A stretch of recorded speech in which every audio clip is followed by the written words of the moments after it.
High noon tomorrow is when National Party leader Simon Bridges' fate will be decided after he forced the hand of potential challengers, calling all his MPs back to Wellington to decide the issue. Bay of Plenty MP Todd Muller wants the job and was in the capital today making his case to colleagues. Things came to a head after a Newshub-Reid Research poll that was disastrous for National. RNZ understands the leadership vote will be tight. And speaking of numbers, the One News Colmar Brunton poll is just out, and joining us with the details is Jo Moir. How do these numbers stack up, Jo? Yeah, no, they're really not good, Lisa. They are worse than that poll that we saw on Monday night with the Newshub-Reid Research. So what we've got is National is down to 29, Labour is up to 59. Now, in terms of those numbers moving, National's down 17 points to 29 and Labour is up 18. Just a quick run of the minor parties. The Greens fell to 4.7, which would put them under that 5% threshold to come back to Parliament, and New Zealand First on 3. In terms of those preferred Prime Minister numbers, Simon Bridges is on 5 and Jacinda Ardern is on 63. If you look at that from a House perspective in terms of seats, that would give Labour 79 seats in Parliament, which would obviously clearly allow them to govern alone.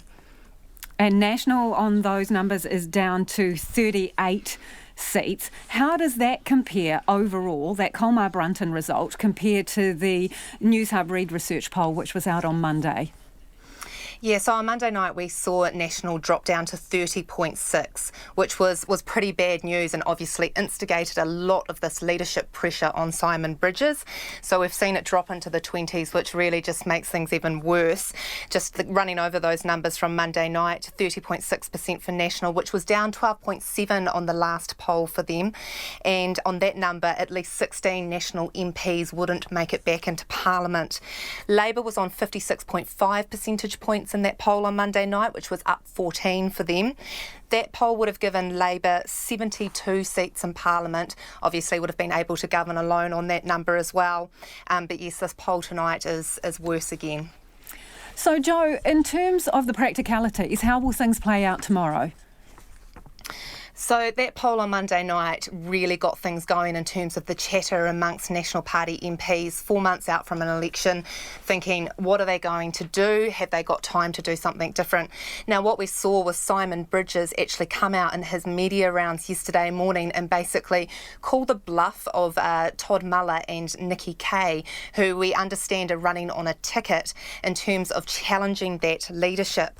So he went out to media and said that he didn't name them, but he said that there was a challenge against them, and basically within 12 hours yesterday a lot happened. We saw Todd Muller confirmed that he was challenging Simon Bridges' leadership. He sent an email out to the entire caucus, which of course leaked to media, saying that he didn't think Simon Bridges was up to the job. That also led to Simon Bridges deciding to call an emergency caucus meeting rather than waiting for that normal caucus meeting that would happen on Tuesday next week. So we've now got this emergency meeting happening tomorrow here at Parliament at midday. So we've had MPs flying in from all across the country today, and will continue tomorrow morning to come in as well.